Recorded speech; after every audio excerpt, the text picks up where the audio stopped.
otro amigo que ya llegó para hablar sin censura, es el historiador, analista, miembro de esta familia, Molay Maza Ontiveros, y es que solamente con la ayuda de Molay también podemos irnos a la historia y entender lo que está haciendo Donald Trump, bien o mal, pero podría ir de la mano de pues esta doctrina que por muchos años se creía desaparecida. Bueno, muchos optimistas considerábamos desaparecida de América para los americanos, y que hoy vemos que lleva a un Donald Trump hasta robarse un buque petrolero venezolano. Mi querido Molay, ¿cómo estás? Te saludo con mucho gusto. ¿Qué tal, Vicente? Saludos, saludos y muy agradecido de estar con ustedes este día 12 de diciembre, tan emblemático y tan importante para nuestro país y para todo el mundo, porque sí, las cosas que están pasando necesitan de la intervención divina, ciertamente. Sí, la verdad que sí. Ay, Ayúdanos, Virgencita. Madrecita de América, sálvanos, sálvanos Sí. del imperialismo. ¿Cómo ves las cosas? Ya arremetió contra Maduro, ya arremetió contra el presidente de Colombia, y ahora sí la cosa se pone complicada porque Putin también ya exige respuestas, y Claro. pareciera que esto se pone color de hormiga, salvo que tú digas otra cosa. No, sí, está muy color de hormiga.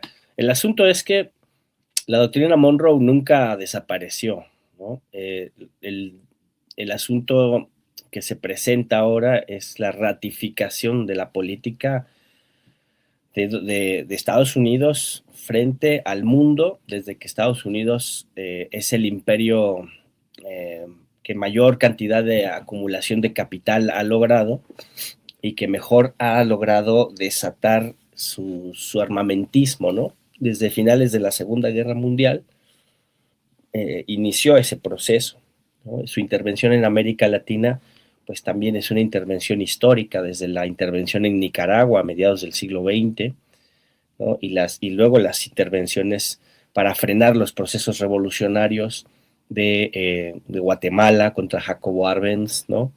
El proceso democrático de Chile en el 73, ¿no? El apoyo a la dictadura militar en Argentina, la conspiración de la mal llamada Revolución Libertadora en contra de Juan Domingo Perón en Argentina, ¿no? Y luego las sucesivas dictaduras militares, siempre, ¿no? En las dictaduras militares en Uruguay, en Paraguay, en Bolivia, en Venezuela, en Brasil, en Costa Rica, ¿no? O sea, siempre en todas las intervenciones, todos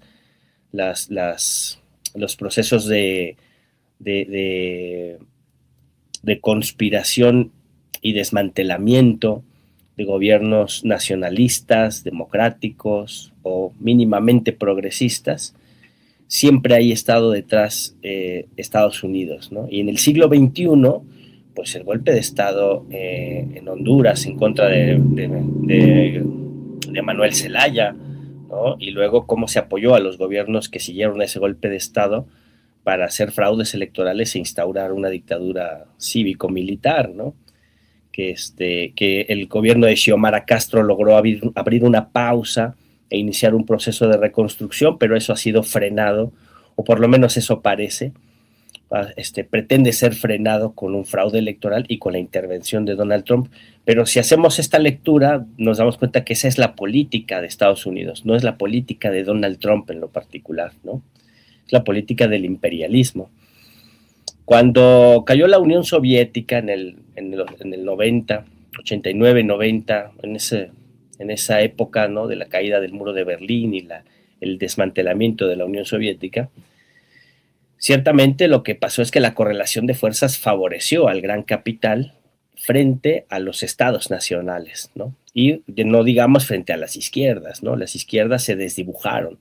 Costó por lo menos una década volver a articular un discurso políticamente ilusionante que pudiera disputar escenarios políticos de alto nivel, ¿no?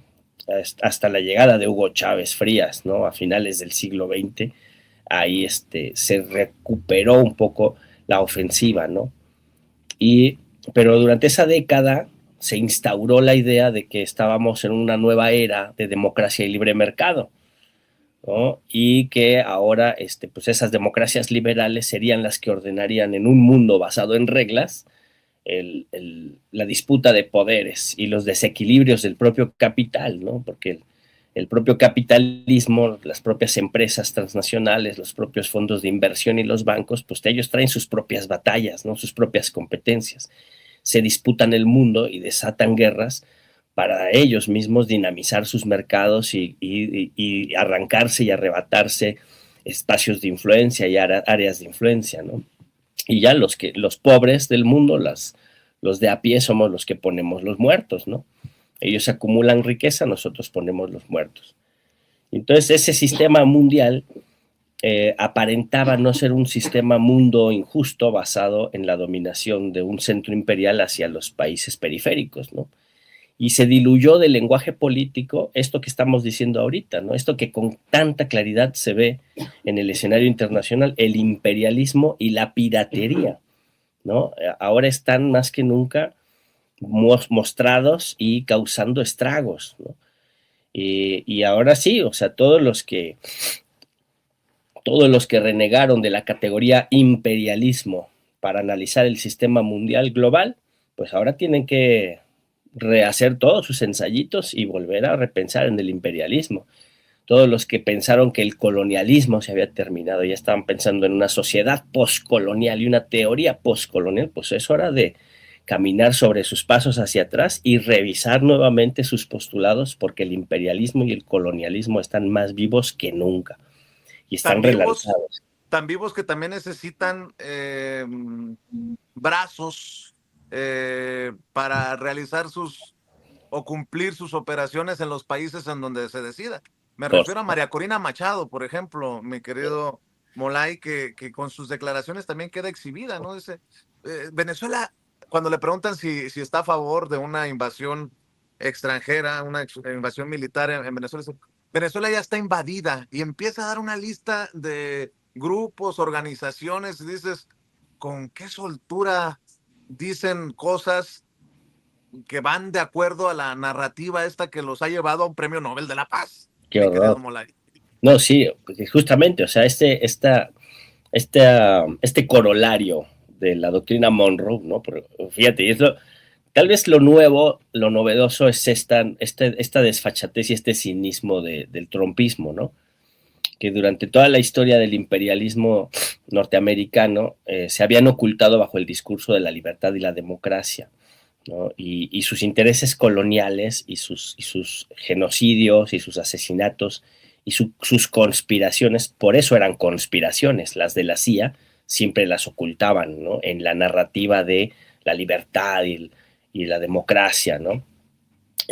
Incluso eran informes desclasificados los que daban nota de las conspiraciones y las violaciones de derechos humanos en Argentina, en Chile, en Vietnam, ¿no? Ahora esos informes ya están desclasificados. Donald Trump lo dice de manera cínica, ¿no? Y ese cinismo del trumpismo se apoya de la narrativa construida a partir de la utilización de estos símbolos occidentales que pretenden ser puros, prístinos, ¿no? Inmaculados, pero que en realidad forman parte de del mismo ecosistema de la propaganda imperialista, que es el premio Nobel de la Paz, ¿no?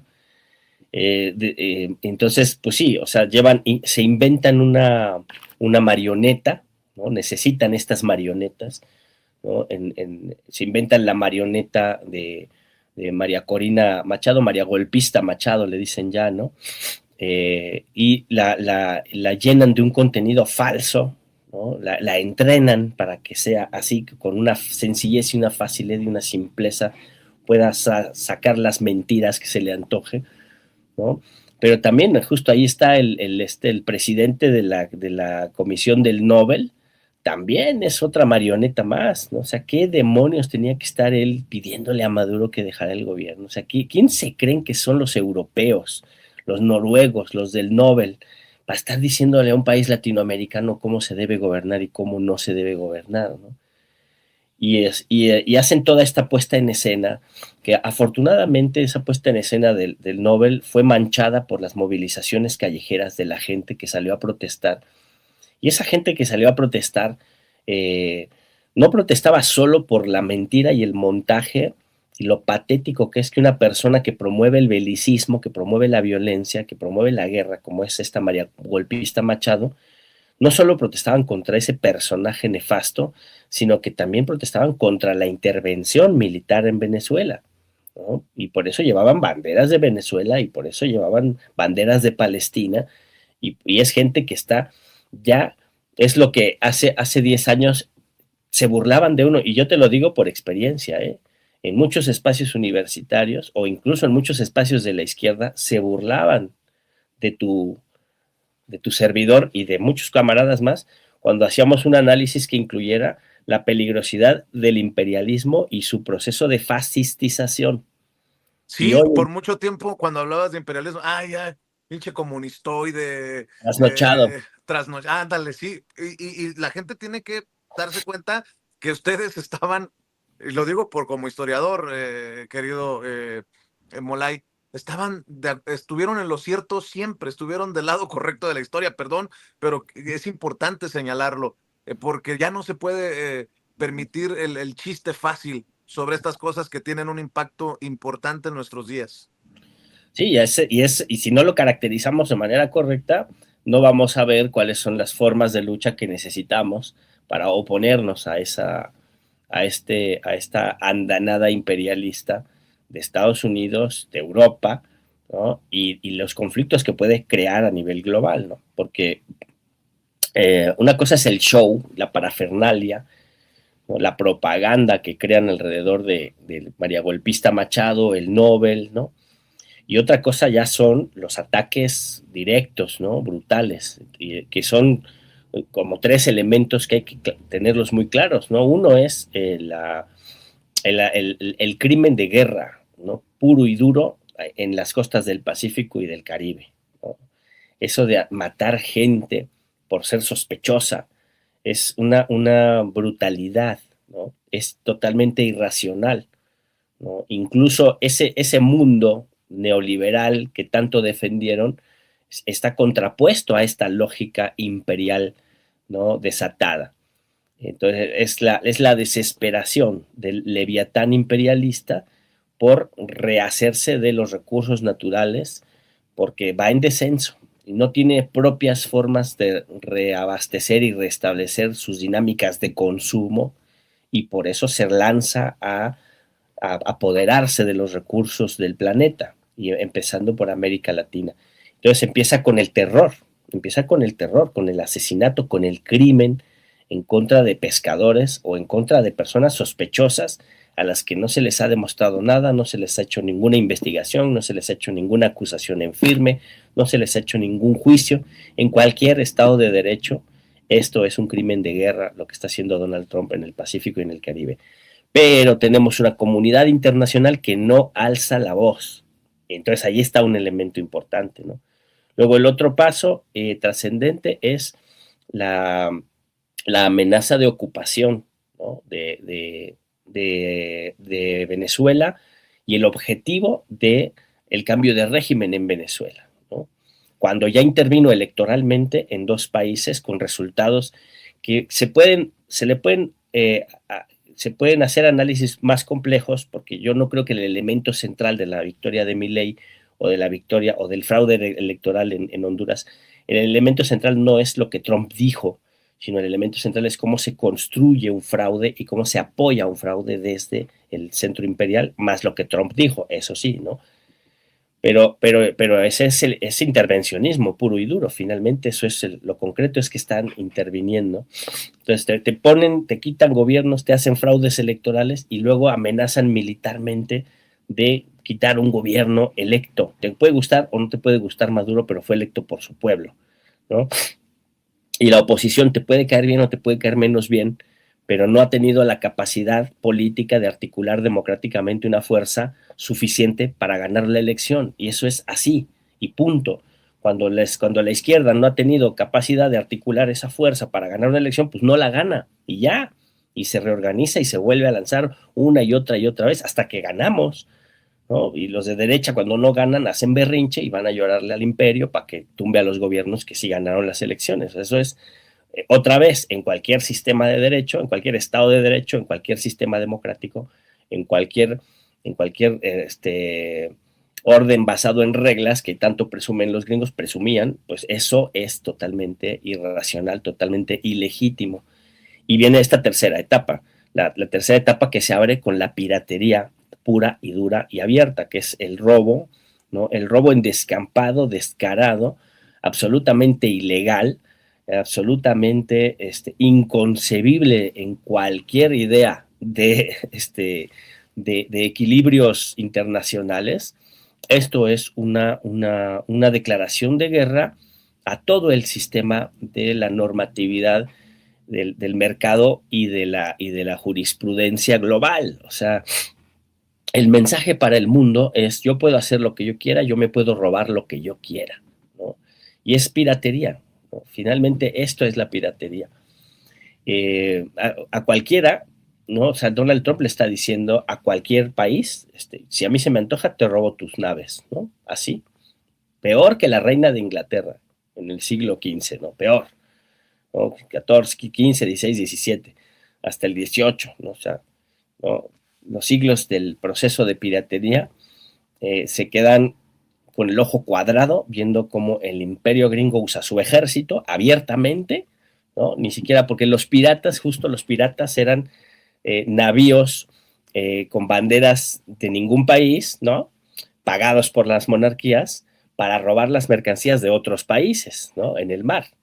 Pero la piratería, la idea es que no se identificara con ninguna bandera para que no supieran quién se robó eso, ¿no? De eso iba la piratería.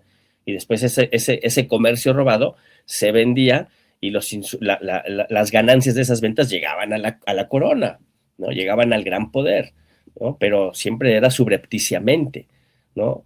La corona inglesa pagaba a unos piratas y se hacía de la vista gorda, y la corona española pagaba a otros piratas y se hacía de la vista gorda, y ahí se estaban robando las mercancías, pero no entraban en guerra porque eran los piratas los que robaban, no era España, no era Inglaterra, ¿no? Y acá tienes al pirata del planeta que va con el ejército de los Estados Unidos, pagados por los contribuyentes en Estados Unidos, a robar de manera grosera un barco con millones de litros de petróleo, que era un barco donde había capital estatal venezolano, capital privado y capital civil, ¿no? Y ya estaba comprado, ¿no? Entonces, no sabemos a quién le han robado ese barco, pero no fue al Estado venezolano, porque el Estado venezolano ya había recibido la paga por el barco, ¿no?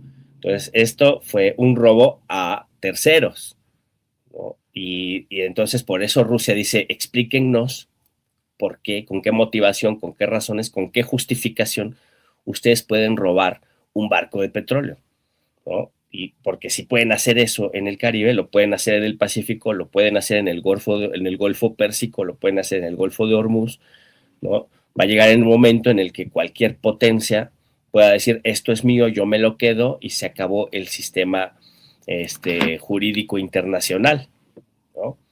Y se aplica, y es lo que yo he estado insistiendo todo este tiempo, se empieza a aplicar la normatividad del el derecho del más fuerte, ¿no? El que pueda imponerse por la vía de la fuerza, por la vía de las armas, es el que finalmente va a imponer las reglas. Y eso es un retroceso total a los pocos avances civilizatorios que se le podían reconocer a la humanidad en términos de convertirse en humanidad, ciertamente, pues es un retroceso Oye, ya a otras épocas.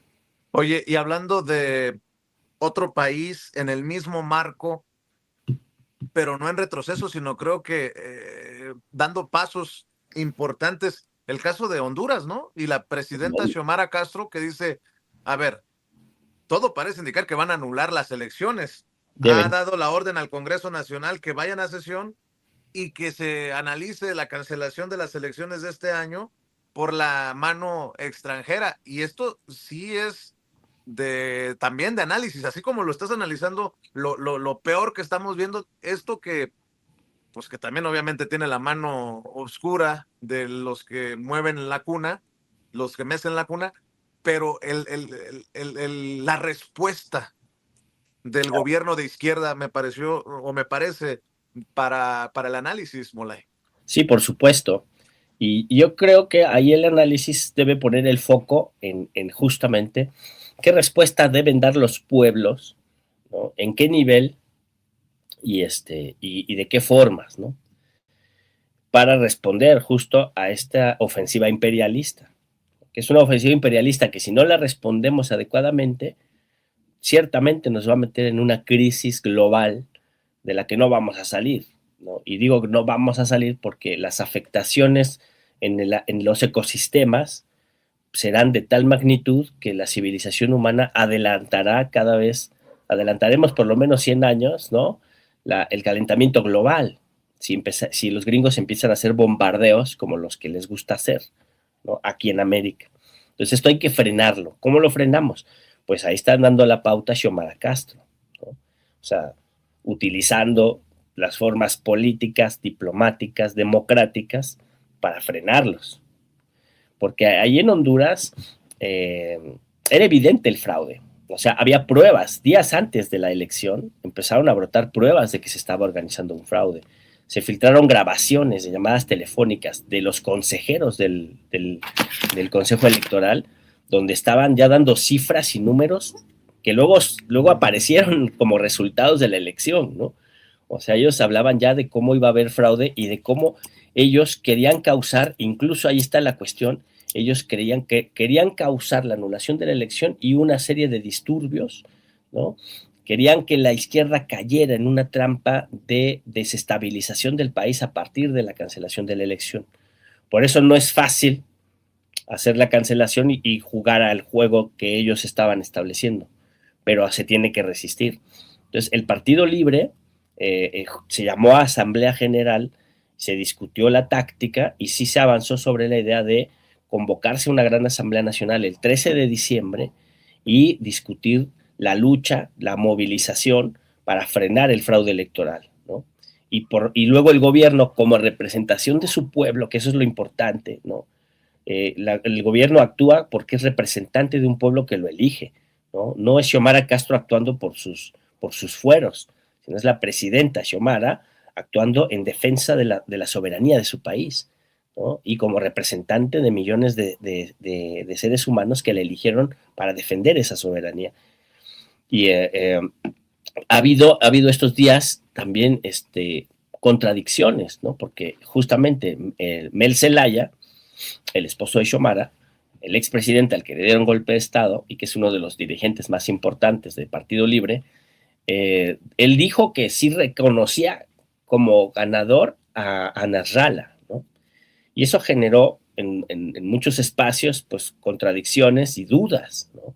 Como si sí estuvieran reconociendo ya la derrota, ¿no? Y no se trata de reconocer o no reconocer una derrota, sino que es un fraude electoral. O sea, finalmente te conviertes en un cómplice si reconoces eso. Es como si Andrés Manuel hubiera reconocido como presidente a Calderón, ¿no? Nunca se reconoció a Calderón como presidente, era un espurio, ¿no? Y bueno, pues así. Entonces es muy importante que haya esta capacidad de resistencia, capacidad de organización y desde el gobierno y desde el pueblo y desde el partido ofrecer una alternativa legal, política, diplomática, ¿no? Pero sobre todo de movilización popular para frenar el fraude y repetir la elección. Seguramente la ruta es repetir la elección, pero necesitan candados nuevos para poder garantizar una elección limpia, ¿no? Oye, y ya que estás hablando de todo esto, fascinante, porque lo podemos trasladar después a México, mi querido Molay. Así es. Loret de Mola hace una analogía entre el discurso de María Corina Machado para Venezuela y cómo México va en esa misma ruta. Y veo a Enrique Krause que pide que vean el análisis de Loret y leo a Ricardo Salinas Pliego, solo por mencionarlo como el personaje que está abiertamente en contra de este gobierno que encabeza la presidenta Claudia Sheinbaum. Es brutal. México va exactamente por el mismo camino que la Venezuela del dictador Maduro, directo al desastre, pero de forma muy, entre comillas, democrática. Estoy seguro que aún hay tiempo para cambiar de rumbo y apostar por la prosperidad y no por la miseria. Sigamos dando la batalla y no se desanimen. Hay que mantener siempre la actitud y el esfuerzo. Que viva la vida, la libertad y la propiedad. Sigamos trabajando, es por México. Pero fíjate, estoy viendo las declaraciones de María Corina Machado en Oslo, regresando a ese tema y aunque es un todo, algo del todo, ¿no? Dice, Maduro va a salir con o sin negociación. Quisiéramos que fuera a través de una negociación y a Maduro le conviene sea de esa forma, pero si finalmente él decide hacerlo o lo dejan hacerlo, ya se verá, dice María Corina Machado, mi querido Molay. Creo que todas estas declaraciones para mí son fascinantes. En México pareciera que, permítame, pareciera que, perdón, que es una persona que viene en condiciones extrañas, por decirlo de alguna manera. Mi querido Molay, en México quisieran, aunque sin éxito, implantar ese mismo discurso que los lleve tal vez algún día con la ayudita extranjera a que las cosas cambien en México. Nótese mi sarcasmo, querido Molay. Es que las cosas están cambiando en México, ¿no? Y no vamos hacia lo que está haciendo Venezuela. Nos estamos separando de lo que nos hicieron, que sí nos hizo parecernos a Venezuela, pero al Venezuela de los años 80. O sea, México fue la Venezuela del Caracazo. La Venezuela del Caracazo había elevados índices de pobreza, no había crecimiento económico y había un comercio bananero, ¿no? Controlado por las élites, por las oligarquías de las que forma parte la familia de María Golpista Machado, ¿no? Que es hija de un oligarca minero venezolano, ¿no? Por eso hacen sus discursos en inglés, ¿no? Porque ellos se identifican con los grupos de poder económico, las viejas oligarquías criollas y con el imperialismo yanqui, ¿no? Y cuando esas viejas oligarquías criollas controlaban Venezuela y estaban subordinadas al imperialismo yanqui, el pueblo de Venezuela era miserable, era analfabeta, y el Estado venezolano era un Estado neocolonial, con características decimonónicas, ¿no? La revolución bolivariana, que fue una revolución democrática y que es un proceso democrático popular, al que se le pueden hacer muchas críticas, pero se le tiene que reconocer que es un proceso democrático y popular nacionalista, con un discurso socialista y con un camino que ellos consideran un camino hacia el socialismo, ¿no? Y eso nos emplaza a los seres humanos, a todas las sociedades de América Latina y del mundo, a rediscutir la cuestión del socialismo y la cuestión del socialismo como única alternativa al capitalismo y su vorágine de destrucción y de consumo que está destruyendo al planeta, ¿sí? Entonces, necesitamos una alternativa al capitalismo voraz que destruye el planeta, que destruye la vida, en aras de la acumulación capitalista. La humanidad necesita una alternativa y Venezuela es una de las alternativas, porque ellos están ensayando una forma de construir el socialismo, ¿no? Pero que digas eso es una dictadura comunista como la soviética, como la china o como la que te quieras inventar, que tampoco son fáciles de definir así, también es una definición ignorante e injusta y vulgar decir que son dictaduras comunistas y ya, ¿no? Pero ciertamente el proceso venezolano no se parece en nada al proceso soviético o al proceso chino, ¿no? El proceso venezolano es el proceso venezolano. Y la Venezuela de ahora y mira, tú búsquenlo en YouTube, pregúntenle a la IA, no me crean a mí. Venezuela ha reportado un crecimiento económico continuo con un aumento del 8.71% en el tercer trimestre de 2025. Ni siquiera Estados Unidos va a crecer en ese nivel, según su Banco Central. Este crecimiento, que ha sumado 18 trimestres consecutivos, es impulsado por el sector petrolero y el no petrolero. La CEPAL, no el Comité Central del Partido Comunista, la CEPAL proyecta que Venezuela cerrará 2025 con un crecimiento del 6%, posicionándose como una de las economías de mayor crecimiento en América Latina. ¿Miserables? No. es que el pueblo de Venezuela asumió su destino, asumió el rumbo de su país y vino la modernización del Estado venezolano con la Revolución Bolivariana, ¿no? Y el crecimiento y la redistribución, la salud pública. Por primera vez en la historia de Venezuela había salud pública para las zonas rurales, para las zonas urbanas abandonadas históricamente. Salud pública, alimentación, educación pública, vivienda, redistribución de la vivienda, reforma urbana, ¿no? Y yo no hago apología del proceso venezolano, pero México en los 36 años de neoliberalismo alcanzó los niveles de pobreza de Venezuela de los años 80.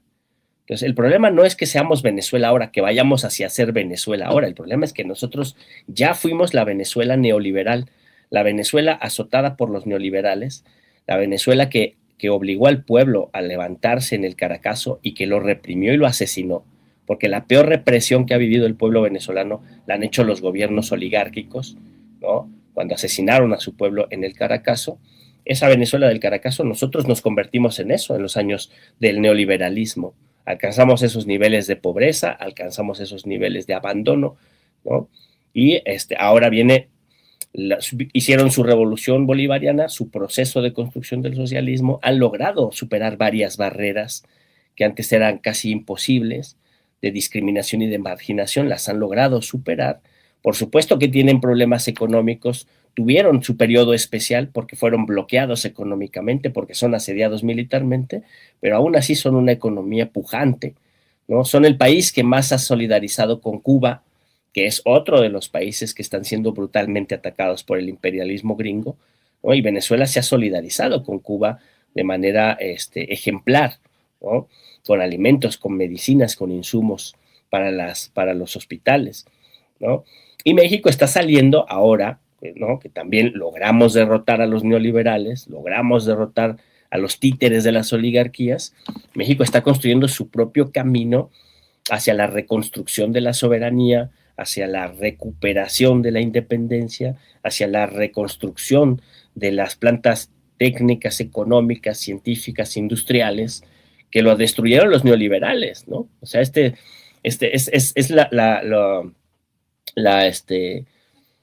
el cinismo, ¿no? El cinismo y la barbarie de estos testaferros del dinero, como Salinas Pliego, o todos esos, ¿no? Esta pléyade de imbéciles, ¿no? Como Loret de Mola y estos personeros, ¿no? Que hablan de la época neoliberal como si hubiera sido una época de mucha bonanza, y sí, para ellos lo fue, para ellos fue una época de bonanza, ¿no? Pero fue una época en que se destruyó la planta productiva, se destruyó el mercado interno, se destruyó el campo, se privatizaron más de 40,000 empresas nacionales, se destruyó la petroquímica, se desmanteló Pemex con los contratos de servicios múltiples, se desarticuló la capacidad de gestión de Luz y Fuerza del Centro, se desapareció Luz y Fuerza del Centro, ¿no? O sea, realmente se destruyó a nuestro país, ¿no? Eso que ellos dicen que está pasando es lo que ellos hicieron, destruyeron al país, ¿no? Y ahora estamos reconstruyendo lo que ellos destruyeron. Y no solo reconstruyendo lo que ellos destruyeron, ¿no? O sea, recuperamos la soberanía energética, estamos tratando de mantener la soberanía sobre los minerales y las tierras raras, ¿no? Que es parte también de un debate, de una tensión que hay ahí. Todavía no somos plenamente soberanos y propietarios de nuestro litio, eso todavía tiene sus problemas, ¿no? Pero hemos caminado hacia allá, ¿no? Estamos recuperando la soberanía sobre los recursos estratégicos como el agua, eso nadie lo puede negar, ¿no? Hemos mejorado la calidad democrática, eso es algo que ellos no pueden reconocer, porque no les gusta la democracia, pero hemos recuperado, hemos más bien, relanzado la calidad democrática de nuestro sistema político, que todavía es imperfecto, pero ya con una Suprema Corte de Justicia que se puede elegir, ¿no? Y con una reforma político-electoral que todavía no ha cuajado del todo. El año que viene será el año de la gran discusión de la reforma político-electoral, ¿no? Para mejorar las cualidades democráticas de nuestro sistema político, ¿no? Y en una de esas acabar con las entradas de estos nefastos personeros del dinero que se cuelan por las plurinominales, ¿no? Entonces, nuestro pueblo dice, ya estuvo suave de que se anden colando por allí, los que nos representen tienen que ser los electos directamente por el pueblo y se acabó la fiesta. Y eso los tiene también aterrados, ¿no? O sea, el hecho de que la calidad de nuestro sistema democrático se mejore, quiere decir que ellos tendrán menos oportunidades de acceder al poder a la mala, como les gusta, ¿no? Y México está reconstruyéndose infraestructuralmente, ¿no? O sea, la construcción de los trenes, ¿no? No solo el Tren Maya y el Transísmico, sino los trenes que vienen hacia la capital ahora, ¿no? Los que nos van a volver a comunicar y nuestro país se está reconstruyendo en su articulación, en la capacidad de movilidad, ¿no? Casi como los europeos están acostumbrados a estar interconectados con el tren, pues nosotros estamos avanzando hacia un país que esté interconectado con el tren, ¿no? Y que cualquier persona sin hacer grandes gastos de dinero pueda desplazarse del norte al sur de su país para tener una mejor vida, ¿no? Para tener un mejor futuro, un mejor presente, y eso se está construyendo, ¿no? Eso hoy se está notando. No tiene nada que ver con convertirse en una dictadura comunista, ¿no? Y en todo caso, discutamos lo que es una dictadura comunista, ¿no? A ver si hay que tenerle miedo o no hay que tenerle miedo, ¿no? Porque, eso sí, a todos estos que dicen que aguas porque vamos a convertirnos en la dictadura comunista, vamos a ser Pejezuela del Norte, les encanta China, ¿no? Les encanta la lana, les encanta el dinerito, ¿no? Es impresionante el crecimiento chino, ¿no? Pero no se atreven a decir, pues que bueno, ¿qué pasa? Que ahí es la dictadura comunista china y vean nada más ese crecimiento que ha tenido China, ¿no? Vean nada más, es el paradigma de la relación público-privada que puede, a partir de una planificación económica quinquenal, establecer planes de desarrollo, planes de crecimiento económico, planes de producción de ciertas mercancías para ciertos mercados y planes de redistribución de la riqueza, ¿no? Ciertamente a mí no me emociona mucho el sistema chino, se me hace muy rígido, pero es el sueño húmedo de todos estos capitalistas mediocres que tenemos en América Latina y en México, ¿no? Todos quisieran ser un empresario chino, ¿no? Pero pues, para ser empresario chino necesitan el Estado chino, ¿no? Y entonces acá estaban acostumbrados a ser empresarios saqueadores, empresarios corruptos, saqueadores, que se enriquecían a partir del tráfico de influencias y del cuatismo con el gobierno, y en el gobierno tenían a sus operadores para hacer contratos y saquear y vender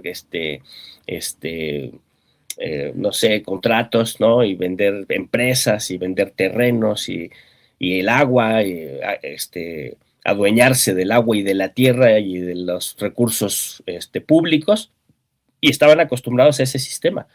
Pues ahora que se les ha acabado esa manija, ¿no? Esa llave de recursos, esa llave de lana pública, ¿no? Esa transferencia de lo público a lo privado, ¿no? Esa transferencia corrupta para sacarle el dinero a la gente a partir de la corrupción del Estado y embolsársela a ellos, y además con la evasión de impuestos, ¿no? Todo ese sistema de corrupción que los enriqueció tanto, se les ha estado acabando, se les ha estado acotando, se les ha estado cerrando, sin tocarles un ápice la propiedad privada de sus empresas, sin tocar un ápice la propiedad privada de los medios de producción que se han adueñado históricamente, y si lo estudiamos un poquito veríamos que se han adueñado ilegítimamente de los medios de producción que los han enriquecido, pero eso no se les ha tocado para nada, simplemente se han acabado los flujos de la corrupción y se han acabado la evasión de impuestos, y entonces estamos avanzando hacia una república, incluso liberal, capitalista, democrática, pero donde se tienen que respetar las leyes, ¿no? Eso es lo que la 4T ha hecho hasta ahora. Muchos compañeros de izquierda están muy molestos porque ellos quisieran algo más radical, ¿no? Pero lo que ha hecho la 4T hasta ahora es hacer que se respete la Constitución y reconstruir al país, ¿no? Establecer las bases para la reconstrucción nacional después de 36 años de saqueo y de destrucción, ¿no? Y todos los resultados que estamos viendo de la 4T en programas sociales, en aumento salarial, en construcción de infraestructura, ¿no? En recuperación de la soberanía, incluso en diplomacia, todos estos resultados forman parte de una política de reconstrucción nacional y de hacer que se respete la ley, ¿no? Nada más, nada menos, ¿no? Y ya vendrán después avances democráticos, avances económicos. Yo creo que necesitamos un Estado más fuerte, por supuesto que sí, y necesitamos más control de la política frente al capital, frente al poder económico, ¿no? Y luego, ¿cómo vamos a gestionar nuestra relación con el imperio? ¿No? Porque el imperio en su agresividad piensa entrar por Venezuela, pero viene por todo, ¿no? Por eso tiene ese ¿cómo? Corolario, el corolario Trump a la doctrina Monroe, este documento de seguridad nacional que acaban de publicar, que es un escándalo, está advirtiendo que van a ocupar América Latina y van a saquear los recursos de América Latina, ¿no? Y las empresas estadounidenses tendrán privilegio para saquear América Latina y a cualquiera que se oponga se le verá como enemigo, ¿no? Como el peligro. Entonces, frente a eso, necesitamos una economía fuerte, un sistema político fuerte, un Estado sólido, pero sobre todo un pueblo involucrado, ¿no? Un pueblo muy involucrado. Entonces, no nos vamos a convertir en Venezuela, pero no porque Venezuela tenga algo de malo, ¿no? Sino porque tenemos proyectos distintos y en todo caso el proceso venezolano merece ser estudiado con respeto y con meticulosidad y ya quisiéramos, honestamente, este año México quisiéramos crecer al 6% del Producto Interno Bruto, que es la tasa de crecimiento que la CEPAL dice que va a tener Venezuela a finales de 2025, ya estamos aquí, ¿no? Eso es lo que no dicen los Loret de Mola, ¿no? Definitivamente, querido Molay. Y bueno, pues hay que estar siempre al pendiente de lo que nos desmenuza Molay para tratar de entender también desde otra perspectiva, desde otra visión, lo que leemos en los periódicos, en redes sociales, lo que escuchamos incluso en la mañanera o en las conferencias en la Casa Blanca. Por lo pronto, mi querido Molay, yo agradecido en el alma que estés con nosotros en este viernes. ¿Por qué no cerramos invitando a la audiencia a tus redes sociales, querido Molay Maza?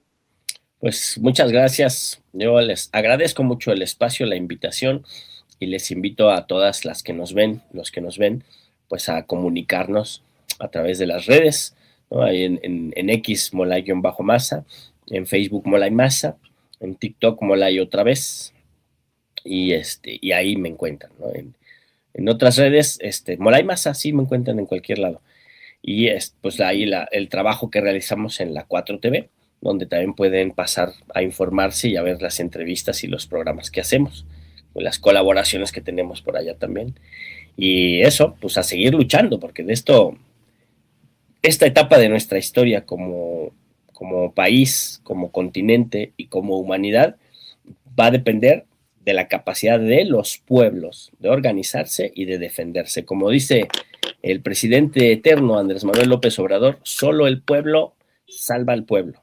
Solo el pueblo organizado salva a la nación. Y ahora tendremos que decir, y al mundo. Solo los pueblos hacen la historia y salvan sus destinos. Pues con eso cerramos, mi querido Vicente. Les mando un fuerte abrazo a Ceci y a ti y a toda la raza de Sin Censura. Un abrazote, querido Molay. Gracias, el querido Molay Maza Ontiveros, hablando con nosotros sin censura. Y esto nos deja para revisar las primeras planas, las portadas de los diarios hoy 12 de diciembre, el Día de la Virgen de Guadalupe. Saludo a las Guadalupes y a los Guadalupes, a los Lupitos y a las Lupitas en este día. Vamos a revisar las portadas, vamos a ver lo que publica en su